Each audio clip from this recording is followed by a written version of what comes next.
Oke, Assalamualaikum warahmatullahi wabarakatuh.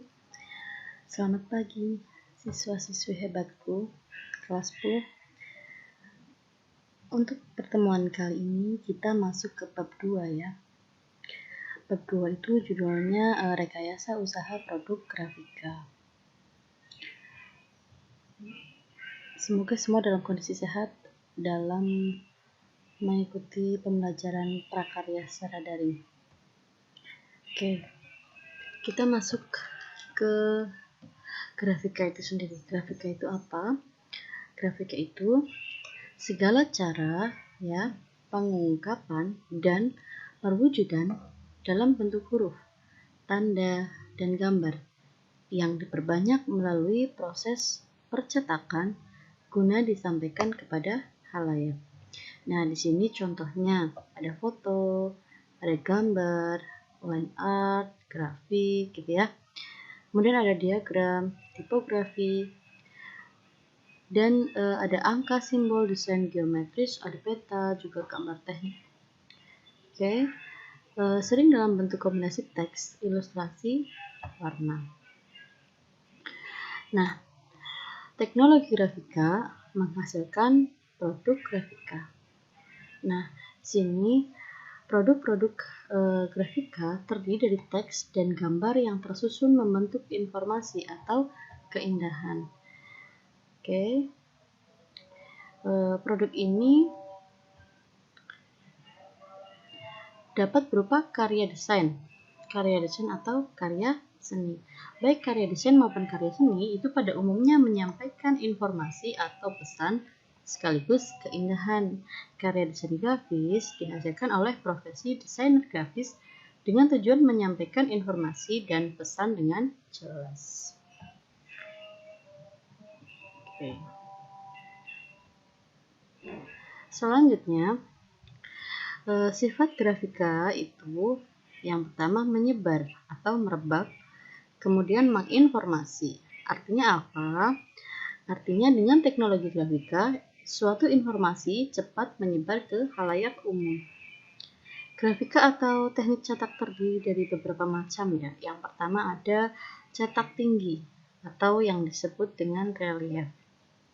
Relief ini adalah proses cetak timbul atau menonjol. Artinya apa?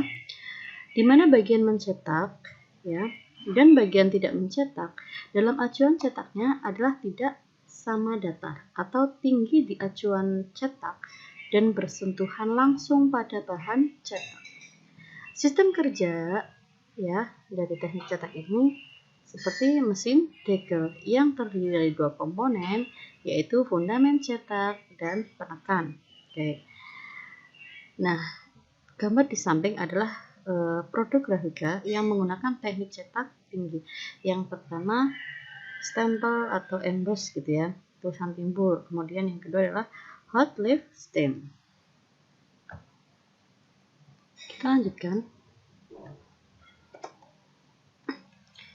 dengan yang kedua, cetak datar atau offset. Nah, offset itu salah satu teknik cetak secara tidak langsung ya, secara tidak langsung karena menggunakan media perantara. Bagian mencetak bertinta ditransfer lebih dahulu dari pelat, kemudian ke lembaran karet ya, lalu ke bahan cetak. Cetak dasar itu offset nih, gambarnya seperti di samping gitu ya. Adalah cetak yang bagian mencetak dan bagian tidak mencetak pada acuan cetak berada sama datar. Jadi ini cetakannya gede ya, gede sekali. Beda dengan printer yang mungkin sama-sama bisa mencetak tetapi beda ya. Kemudian kita lanjutkan ke cetak digital. Oke, maaf ini nomor 3 ya. Tadi yang cetak data nomor 2. Jadi sekarang ke nomor 3. Cetak digital. Cetak secara send to print. Maksudnya apa sih itu? Oke.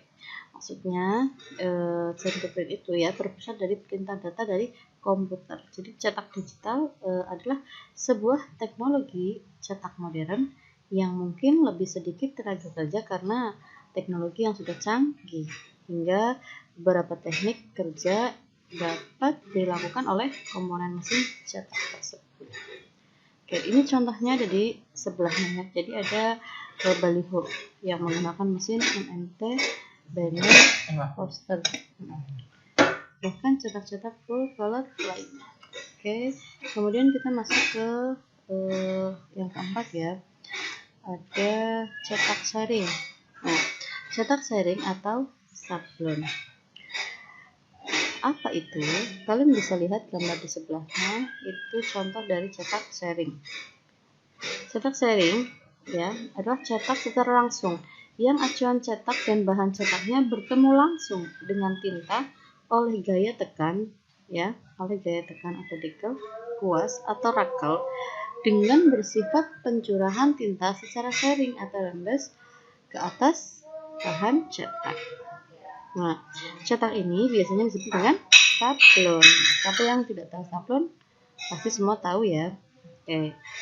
Cetak ini terhitung cetak secara manual dengan kapasitas cetakan sedikit standar atau tidak terlalu banyak. Oke, contohnya ada di kaos, spanduk ya, kayak stiker dan lain-lain. Kemudian kita lanjutkan ke nomor 5 adalah cetak dalam.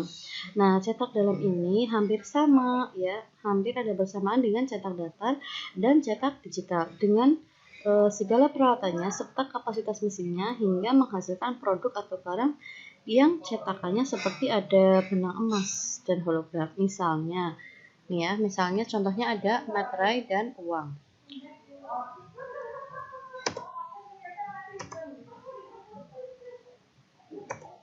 Kita lanjutkan. Nah, salah satu ilmu grafika yang banyak digunakan adalah grafika komputer. Di grafika komputer itu apa itu? Nah, grafika komputer itu adalah proses untuk menciptakan suatu gambar berdasarkan deskripsi objek ataupun latar belakang yang terkandung pada gambar tersebut. Kita lanjutkan ya. Ada sistem kerja ilmu grafika komputer. Nah, yang pertama itu ya merupakan teknik untuk membuat gambar objek sesuai dengan objek tersebut di alam nyata atau realisme.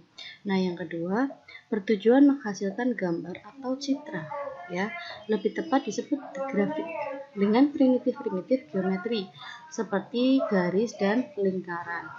Nah, yang ketiga, primitif-primitif geometri tersebut memerlukan data deskriptif untuk melukis elemen-elemen gambar. Nah, data deskriptif itu koordinat titik, panjang garis, jari-jari lingkaran, tebal garis, warna, dan lain-lain. Kemudian selanjutnya, grafika komputer berperan dalam visualisasi dan virtual reality. Kita lanjutkan. Bagian dari grafika komputer ya. Yang pertama ada geometri. Nah, geometri itu mempelajari cara menggambarkan permukaan bidang. Kemudian yang kedua ada animasi. Animasi itu mempelajari cara menggambarkan dan memanipulasi gerakan. Kemudian yang ketiga ada rendering. Mempelajari algoritma untuk menampilkan efek cahaya. Kemudian yang keempat ada citra, imaging, ya, mempelajari cara pengambilan dan penyuntingan gambar. Oke, untuk materi hari ini Ibu cukupkan sekian. Jika ada kesalahan kata, Ibu mohon maaf. Untuk minggu depan kita masih di bab 2, melanjutkan ya, wirausaha, subbab materi wirausaha di bidang sablon. Sampai jumpa di pertemuan berikutnya. Assalamualaikum warahmatullahi wabarakatuh.